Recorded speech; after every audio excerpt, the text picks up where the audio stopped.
Welcome to this introduction to project cycle management. The purpose of this video is to explain some of the background to the development of the PCM approach and to elaborate the 6 main phases or stages in the application of the approach for your projects. Attempts have been made since the 1970s to design and organize projects better. USAID developed an approach they call the logical framework to try to address some of the shortfalls in the planning of their aid programs. In the 1990s, GIZ took the LFA tool and combined it with this so-called meta-plan visual approach and referred to it as ZOP, or in English, Goal-Oriented Project Planning. This was further elaborated in the 1990s to what we now know as PCM today. Almost all of the international donors use some form of PCM in their project programs, and most insist that applications for their support are presented on templates that follow the PCM approach and steps. So what are these steps? The project cycle commences with an analysis of the current situation. This may arise out of national government policy, or based on a municipality's strategic plans, or as a response to an issue of importance to citizens in a city, town, or village.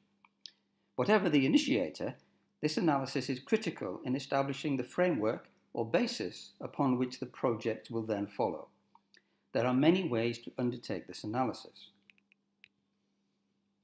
Tools such as SWOT analysis, environmental scanning, spider analysis, or third-party information can help us to define the current situation.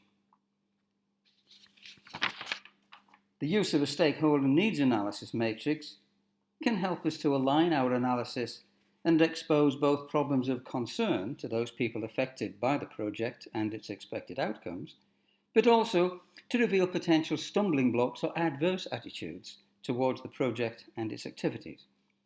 These must also be addressed during the project design phase.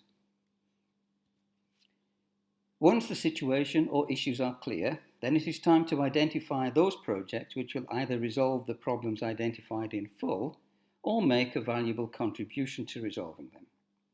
This stage requires the identification of individual problems and finding the relationships that exist between them. One of the most useful approaches at this time is the goal-oriented project planning approach mentioned earlier. It relies on a flexible technique of finding the cause and effect relationship among many problems and linking them together in a diagram often referred to as a problem tree. It is important that problems are identified which describe a real and existing situation and not a so-called absent solutions.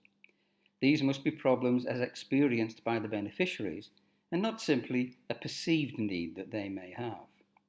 Clarity and precision are the keys to developing this analysis. There is a natural tendency to look at a problem from the perspective of a previously identified solution. Problems described in this way present this negative state but imply that there is only one solution to it.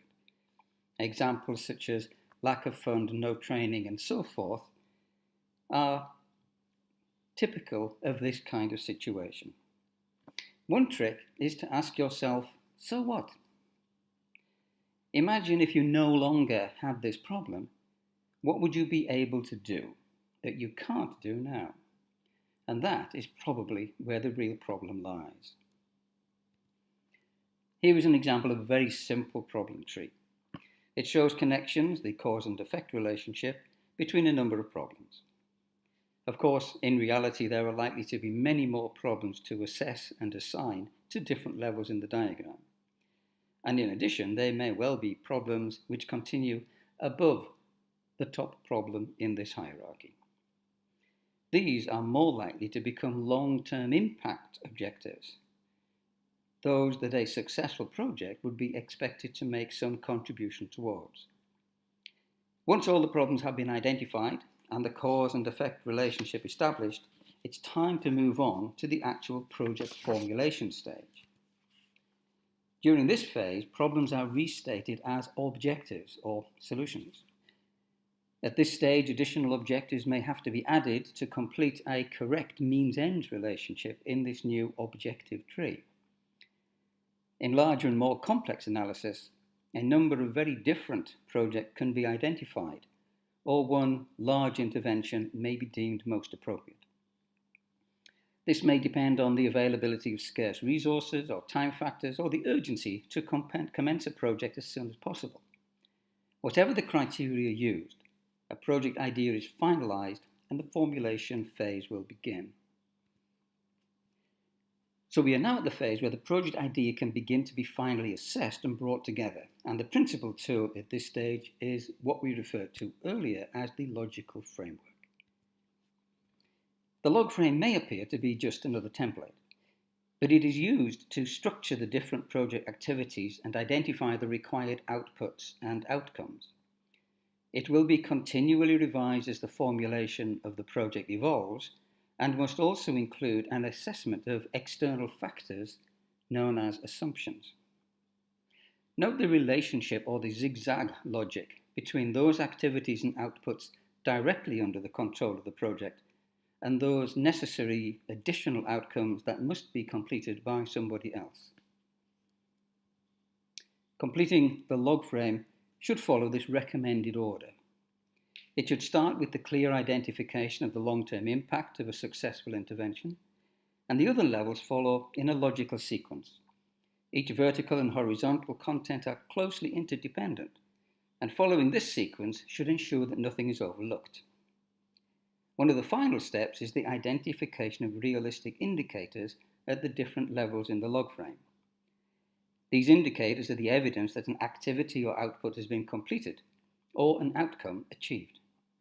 These indicators also form the basis of the monitoring of the project and the evidence that the project has achieved its intended outcomes. Once the final draft project concept has been developed, now is the time to consider the potential funding alternatives. Municipal projects can be funded from a variety or combination of sources. For the majority of projects, these will continue to be based on municipal budgets, regional funding, municipal development fund, other national initiatives. But in the future, some projects may well be able to access international donor funding if they meet the criteria for such funding and present acceptable project proposals. The actual implementation of the project is probably the phase most familiar to viewers of this introductory video.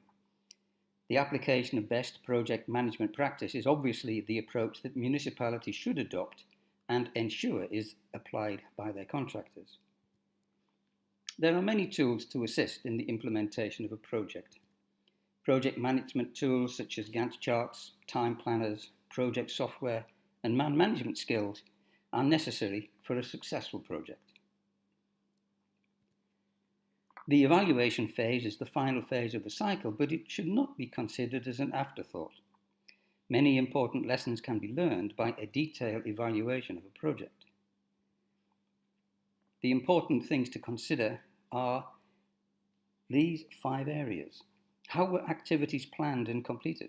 How well was the budget utilised? Was there the expected impact on the beneficiaries? Will the results be sustained in the future? And was the project relevant to the identified needs during the very first situational analysis? Thank you for your attention. Further videos will follow looking at more detail, different aspects of project cycle management.